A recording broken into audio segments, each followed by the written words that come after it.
Oh, I know. Look at this. Coincidences everywhere. Yeah. So they're all students there. Well, not all of them. Most of them are students there or were students there. And at this time, the state had, and by that I mean the USSR, had like certifications for hiking and different like achievements. Like they were the governing body for this kind of outdoorsy stuff. And this group was setting out to get their grade 3 certification, which I believe is the highest grade that you can get. So these aren't like, they're all grade 2 hikers. They're not inexperienced. They are pretty young. Like I think the oldest one was like 22. Like they're very young. Oh, wow. I should not have said that. They're not. The oldest is not 22. There's one who's a lot older. He's like 35. But so for them, this is like a big deal, and it's a hard hike, but most of them have already done grade 3 hikes. This isn't really anyone's like first grade 3 or like first hike ever where you would think, oh, well, they just went off into the middle of nowhere and died. Right, yeah. They're super experienced. Right. Like they know what they're doing. So the group of 10 takes the number 45 train from Sverdlovsk to the city of Sarov. And the diary, there's a lot of diaries that go along with this case that they've translated into English. And in the diary, it says train number 43, but that doesn't exist. So, and by also, I guess, get this out of the way, there was a group diary that they were like recording their trip that was part of their certification, and then a lot of the hikers had individual diaries too. Oh, that's nice though that they shared a diary. Yeah, I mean it's really well documented. There's pictures too if you want to look that up. Dyatlovpass.com has a lot of really good pictures, and everything is all that was like pretty much my main source for this. So on January 24th, the group arrives in Sarov in the morning, and while they're there at the train station, Yuri Krivonishenko was detained for singing out loud. Like, he started singing, and then they arrested him, and they said no public singing. Wow. And then, like, that same day, a drunk guy accuses them of, like, stealing his vodka. And they're like, no, we didn't do it. And supposedly the group didn't drink. And they also all said that they weren't smoking this trip, which seems like a risky idea. Like, I could not imagine going through nicotine withdrawals while also trying to hike this, like, huge hike. Yeah.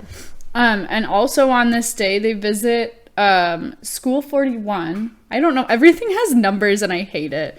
Like, it's all just numbers and I cannot keep them straight. I guess that's the USSR, right? That's just yes, what they did. Communism.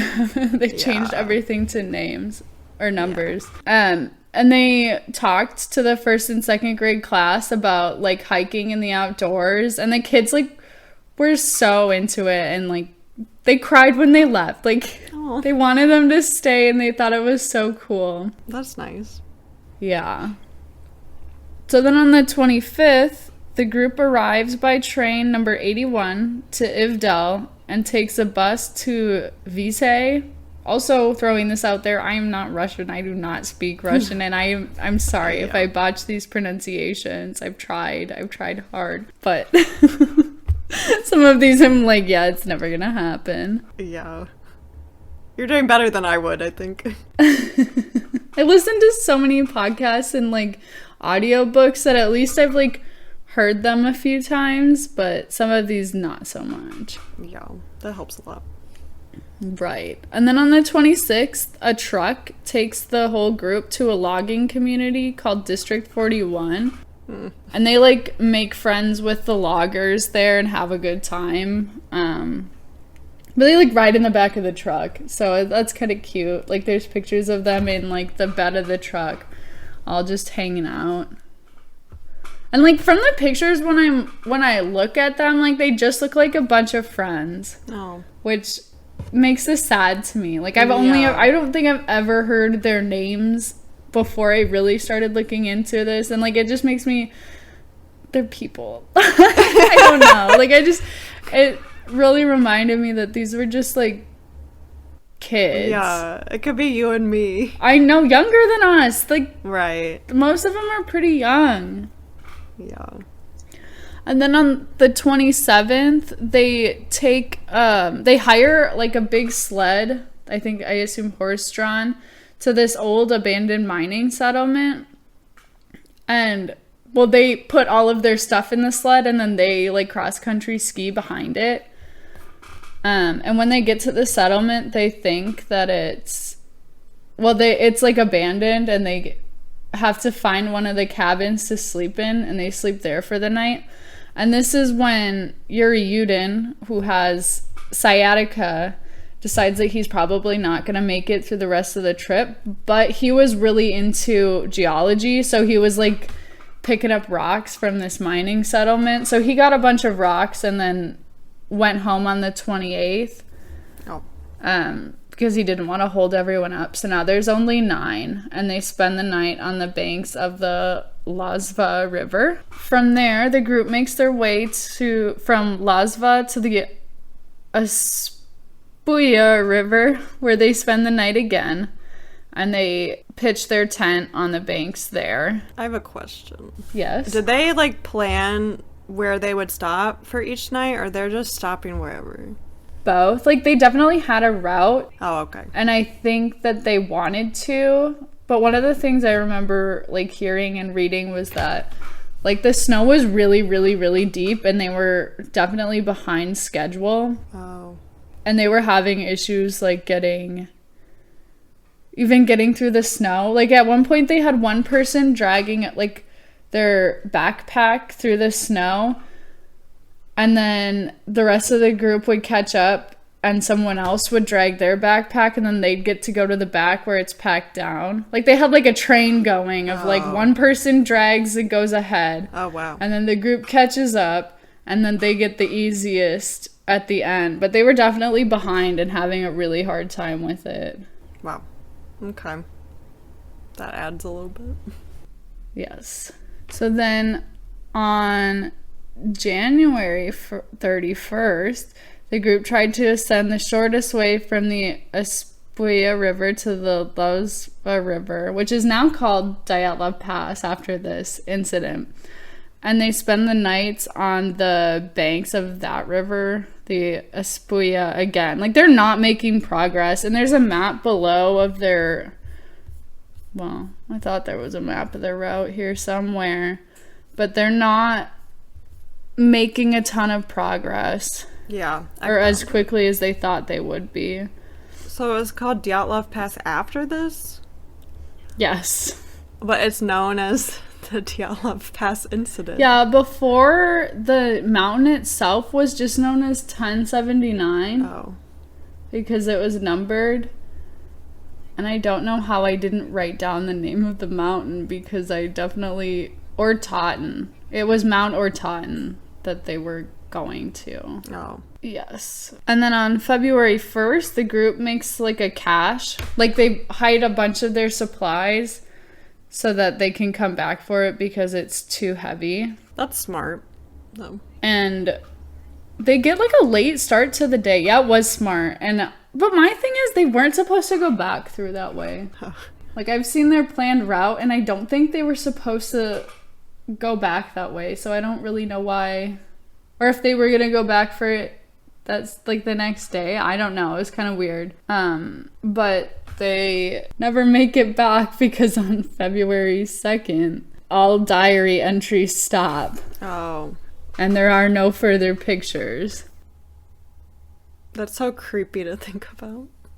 I know, and no one knows that they're missing because they're not expected back for, like, 10 more days. And they also told Yuri Yudin when he left that they were probably running behind. Oh. So they were expected back on the 12th, but it's not uncommon for people to be behind on a trip, especially like a 2-week long trip. Of course you're gonna run into things, and the weather was pretty bad. Yeah. So they don't get search parties out there until February 21st. That's a really long time. Yeah, and honestly, like the local government, I'm pretty sure I read this, that they didn't really care. They're like, well, I'm sure they're still out there, like it's fine. And then some of the group members' families like pulled some strings. Oh, okay. Wow, that's pretty sad, too. Yes, it is. So then on the 21st, the search parties start, and it takes until the 26th to even find the tent. So what they find in the tent is no people, first of all. No one's there. The tent has been cut from the inside out, but it's like one big cut, and it doesn't appear to have been like torn at all, like further. There's a cup of hot chocolate undisturbed sitting on one of the little tables in the tent, and like crackers that aren't even broken. That's weird. Yes. And the tent's like collapsed, and there's a little bit of snow on it, but there's a flashlight on top of the snow. That's also weird. Yes. What? Yes. Yeah. There was definitely a storm on the night of the 2nd that was like noted in all of the diaries, and they said it was really, really bad. And then obviously no one's heard from them since, but they pitched their tent on the side of the mountain, which is also very weird because they were like a mile from the tree line. Like they should have gone back to the tree line and put their tent there for safety. Yeah, you don't want to be exposed on the side of a mountain. Right. And the opening of the tent was facing up the mountain, and it's like very common for wind to come down the side of the mountain. Yeah. That's weird. And they should have known better than that. And this was like the type of tent that like had a string to hold up the center. Like it was like a triangle tent, right? But it had a string that held up the center, and the strings were supposed to be attached to like trees to tie it down, but they obviously didn't have trees, so they used ski poles, and even the ski poles are still like sticking straight up out of the ground. Like there was one in a picture that they had taken of their little camp, and it was still there when the like searchers found it. Oh. So that comes into play a little bit later. Yeah, it's not like animals or something then. Right, and nothing got, like they still had food in the tent. I feel like if there were animals, they would have gotten in the tent and eaten their food. Yeah, with a big hole in it too. Or like other people, as far as like there were native people in that area. It's surprising to me that like they probably would have taken their food too. Yeah. All their clothes, like everything is like undisturbed, like they just vanished. From what I had heard before, I thought the native people said that part of the mountains, like, you don't go there. Like, they wouldn't. Yeah, I think that's what the name of the mountain is supposed to mean. Yeah, like Death Mountain or something. And also Dead Mountain, yeah. But I've also heard that translation means more along the lines of, like, nothing lives there. Oh. So we don't have a reason to go there. Okay. But who knows? I mean, it's probably up to the interpreter a lot there. Yeah. On the 27th, they find the bodies of Yuri Doroshenko and Yuri Krivonishenko, Igor Dyatlov, Zina Kolmogorova.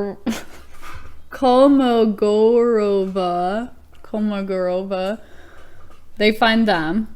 Okay. And then they also find their cache on March 2nd. And they do an autopsy of the 4 that they've found so far. So they named it after Dyatlov, his name. Because he was the leader of the group. Okay. He, like, supposedly did all of the planning. Oh, okay.